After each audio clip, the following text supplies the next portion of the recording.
En este fin de semana que ya comenzó el motociclismo a nivel mundial está en San Marino para lo que es una nueva carrera del campeonato. En el primer entrenamiento fue Morbidelli, en el segundo ese ser diferente e imbatible de Marc Márquez los miró desde la cima. Querido Dani, como siempre, gusto enorme de recibirte. Bienvenido, ¿cómo te va? Muy bien, Flavio, espectacular. Bueno. Bueno, en un gran premio que viene uno tras del otro, ¿no? Ahora esta es Misano, donde podría haber sido ya una corona mundial. Su hermano Alex Márquez lo detuvo, Flavio, lo detuvo. Pero bueno, primero quiero contarte un poquito el escenario, ¿no? Porque me parece interesante hablar de este circuito que hoy refundado como Marco Simoncelli, ¿no? El circuito de Misano Adriático, un lugar muy espectacular, muy cerquita de la casa de Valentino Rossi. Recuerdan que se llegó a comprobar que el 85% de las personas que iban al circuito de Misano, en la época naturalmente del gran Valentino Rossi, vestían de amarillo, ¿no? O sea, había un enorme fanatismo. Y era una pregunta interesante de saber si la gente iba a ir a ver a Marc Márquez y bueno, y por supuesto, imagínate hace una semana cuando dudaban si podía lograr la corona en este mismo circuito. En un circuito que además tiene una larga historia y es un circuito emblemático por varias cosas, ¿no? Fue fundado en 1972 y el Mundial participó durante el 80 y el 90 prácticamente todos los años como una fecha del Campeonato Mundial. Pero en 1993 ocurrió algo bastante trágico, que fue aquel accidente de Guairaini, que lamentablemente eso ocurrió en lo que hoy es la curva 1, pero el circuito funcionaba al revés, con el sentido de giro contrario a como se corre actualmente, y sería hoy la curva número 16 del circuito, ¿no? O sea, estaríamos al revés de cómo se presenta el circuito en la actualidad. En esa curva, Guairaini se sale de la pista, tiene la mala suerte de que cae de cabeza y se engancha su cabeza en la leca y eso hace que se produzca una fractura de su columna vertebral, lo que lo condenó para toda su vida a estar en una silla de ruedas. Esa tragedia, ese tremendo accidente que tuvo el que era en ese momento ya iba a 2 campeonatos del mundo y seguramente en ese 1993 hubiese conseguido la tercera corona mundial, bueno, de alguna forma condenó al circuito y fue salido del campeonato mundial de motociclismo. Recién en el 2007 se hizo una gran inversión, ahí fue cuando se cambia el sentido del giro del circuito, porque era más económico cambiar el sentido para que las vías de escape, que en ese momento estaban absolutamente limitadas, funcionaran como funciona en la actualidad. Y bueno, el circuito terminó con 4.200 metros, con 10 curvas de derecha y 6 de izquierda, en este, como decía, en este emblemático circuito italiano. Así que bueno, así es el escenario que vamos a vivir durante este fin de semana, donde, como decías recién, Flavio, Morbidelli fue el más rápido en el FP1, y lo siguió un rapidísimo Fabio Quartararo, que parece que, lo que decimos siempre, ¿no? Los pilotos esos que son talentosos rápidamente consiguen hacer buenos tiempos de vuelta. Por supuesto que todo cambió cuando llegamos a la PC, a la prueba, la cronometrada, donde se bajó más de un segundo y donde naturalmente Fabio, más allá de su talento, sus limitaciones mecánicas, lo han desplazado realmente bastante con respecto a los 10 primeros. El Rey, por supuesto, se encargó de ser el hombre más rápido, hombre que Marc tiene ya 8 victorias en este circuito. Pensemos que en la única que tiene más victorias es en Sasebin, que tiene 12, pero está empatado junto con Aragón en 8 victorias. Quiere decir que si gana este fin de semana va a ser el segundo circuito donde Márquez ha ganado más veces en las distintas categorías. No sorprendió que la mayoría de los pilotos que fueron rápidos fueron todos los pilotos de la Academy, ¿no? La Academia de Valentino Rossi, porque todos han pasado por ahí y sin ninguna duda, tanto Morbidelli, Bezzecchi, Banaya, Marini, ese circuito donde más han girado, por lejos, ¿no? Así que bueno, se notó, la verdad, desde el FP1 y naturalmente en esta segunda instancia de la segunda práctica cronometrada, la velocidad de estos circuitos. porque detrás de Marc Márquez llegó un Marco Bezzecchi, que además llegó a boxes junto con su compañero de equipo, Jorge Martín, y fueron realmente aplaudidos de pie porque había una gran euforia dentro del equipo Aprilia. Fueron recibidos realmente como héroes, tanto Bez como Jorge, porque bueno, lograron no solamente ser muy rápidos, como decía, un Bezzecchi que termina casi pegadito a Marc Márquez, y un Jorge Martín que termina a 377 milésimas de Marc Márquez, a pesar que obtuvo el octavo mejor tiempo. Están todos muy apretados, pero muy cerquitas, y eso realmente a Jorge lo dejó muy motivado, muy contento, y ha sido un piloto que va a ser competitivo, tanto en el sprint como en la carrera.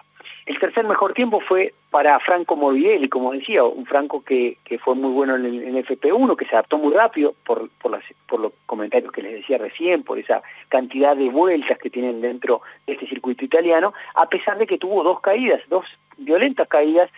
Franco siguió siendo un piloto rápido, incluso en el time attack, en el momento final, parecía que iba a superar incluso al propio Márquez, falló en uno de las curvas, y bueno, terminó con el tercer mejor tiempo. Cuarto, y esto la verdad que creo que no solamente pone contento al equipo, sino a todos los fanáticos del motociclismo, a Francesco Banaya, que termina con el cuarto mejor tiempo, un Francesco que lo vimos rápido, lo vimos fuerte, y que bueno, que era natural, ¿no?, que en este circuito, que se lo conoce más que la palma de su mano, lograra una actuación, bueno, que seguramente podría ser memorable para el sprint y para la carrera. El quinto mejor tiempo fue para un hombre que tampoco es una sorpresa, que es Alex Márquez, que termina a 276 milésimas de su hermano Marc, y que no tiene un historial muy interesante en este circuito. Él lo dijo, no se consideraba un favorito, consideraba que era el 100% favorito Marc Márquez. Así que esperemos naturalmente que por esas buenas actuaciones que viene teniendo Alex, que logre estar en el podio en este fin de semana. El sexto mejor tiempo, otra sorpresa interesantísima, fue la de Joan Mir, que termina sexto con el sexto mejor tiempo, y séptimo Luca Marini. La verdad que el equipo Honda está, como decíamos Flavio, dando pasitos interesantes. Ese nuevo chasis que llegó para el Gran Premio en España fue un cambio interesantísimo para la marca del ala dorada, y se está viendo en cada nueva participación. A pesar de que pobre Joan Mir sufrió también una caída bastante aparatosa, que bueno, no salió en camilla, pero tuvo que ser ayudado para ser retirado de la pista porque estaba bastante dolorido. El noveno mejor tiempo fue para Pedro Acosta, la mejor KTM, ¿no? Como nos tiene un poco acostumbrados Pedro de lograr llevar a la marca naranja lo más alto posible, pero tiene mucho para trabajar, está un poquito complicado, estuvo con muchos cambios intentando mejorar su performance, pero bueno, esperemos que ese talento espectacular que tiene Pedro Acosta, y ayudado por un gran equipo, logre avanzar un poquito más. El décimo mejor tiempo fue para Di Giannantonio, y después ya vino el 11 de Zarco, Quartararo termina con el 12, 13 Binder, y lo más importante, y seguramente de lo que más se va a hablar en este fin de semana, Flavio, es de Augusto Fernández. ¿Por qué Augusto Fernández? Bueno, porque Augusto llegó con la M1B4, esa moto que yo les conté, que el lunes la probó Fabio Quartararo en una prueba secreta que no se supo ni los tiempos ni nada, fue una vez terminado el Gran Premio de Barcelona. Una moto que es realmente distinta, bastante distinta a la M1 que hemos visto, esas 4 en línea, con este motor V4 que además tiene varias curiosidades, ¿no? Y yo creo que la más interesante y es saber de que este V4 no fue la parte de ingeniería y desarrollo del motor, no se hizo en Japón, fue un proyecto italiano. Parece cosa de loco, ¿no? Esto estoy seguro que si Yoshiro Honda viviera, no lo podría creer, ¿no? Que Japón tercerizara la fabricación y el diseño de este motor a una empresa italiana. Por supuesto que sí, se entiende de que todo lo que fue el maquinado y la construcción del motor sí se encargó naturalmente la gente de Yamaha, pero que bueno, es muy curioso saber esto.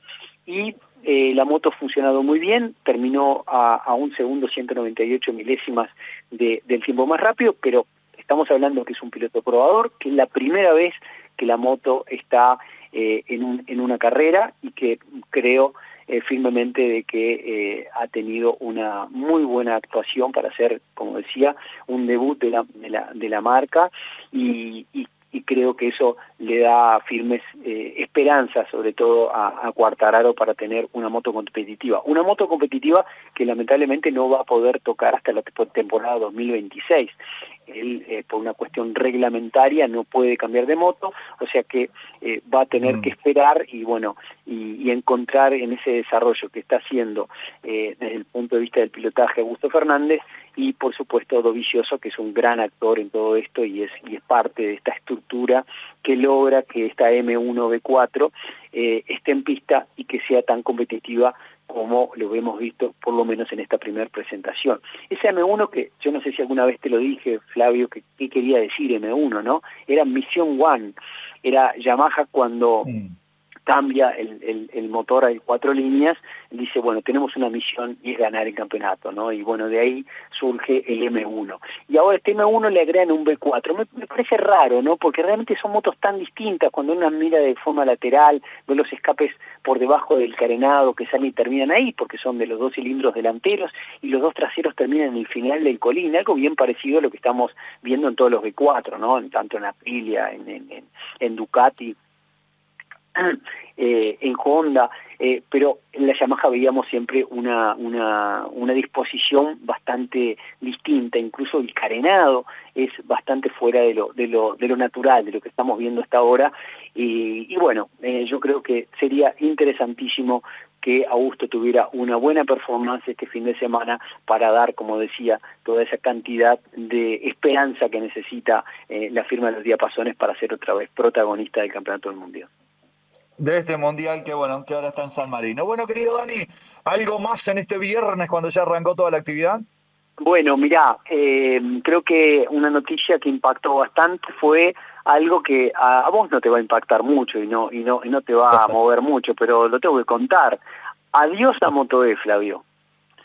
Adiós a Moto E. La Dorna y la FIN cancelaron para el 2026 el campeonato mundial. Bueno, evidentemente no traccionaba. De hecho, mirá, nosotros mismos, ¿no, Flavio? Jamás comentamos nada sobre el campeonato mundial de Moto E. Lo tenemos como en el freezer, no nos hace ruido, ese es el problema, no nos hace ruido el campeonato. Y bueno, esto evidencia que no solamente nos pasa a nosotros, sino que a todos los fans del mundo no les atrae, no tiene público, no tiene ni siquiera audiencia televisiva.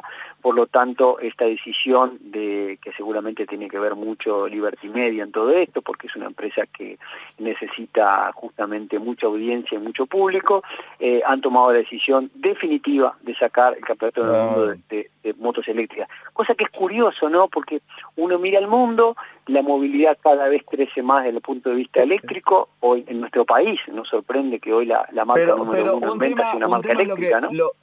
Lo que siempre hablamos, Dani, un tema es para la movilidad, y otra cosa es para el motorsport. O sea, es así. Totalmente, bueno, pero igual, Flavio, yo perdón si digo algo incorrecto, pero he leído que la Fórmula 1 va a ser 50% eléctrica, 50% nafta, ¿no?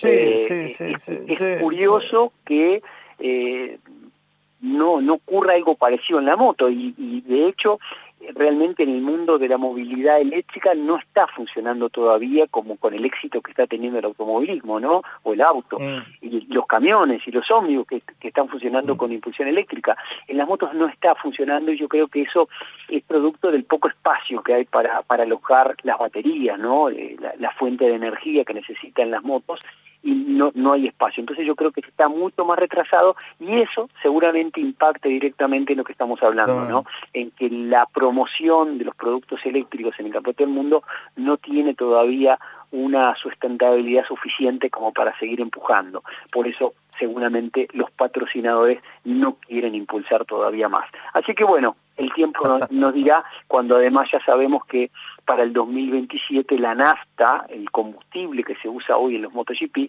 va a ser 100% nafta ecológica, o sea que no vamos a tener una nafta derivada del petróleo. Así que bueno, con esto, Flavio, rápidamente te hago Sí. el comentario sobre Moto 2 y Moto 3. En Moto 2, como habíamos lo mismo que decíamos en MotoGP, los pilotos de la Academy también brillaron. En este caso fue Celestino Vietti, el hombre más rápido en la categoría intermedia. Lo siguió el implacable Manu González, que sigue tras su campeonato del mundo. Tercer mejor tiempo para Daniel Holgado.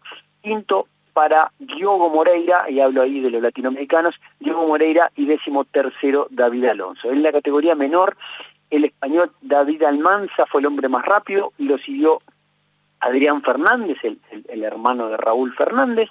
El tercer mejor tiempo fue para el australiano Joel Kelso, y cuarto Valentín Perroni, el argentino, y quinto el hombre que lidera el mundial, José Antonio Ruedas. Así que ahora sí, Flavio, dejo mi columna y les agradezco por el tiempo que tomaron en escucharme.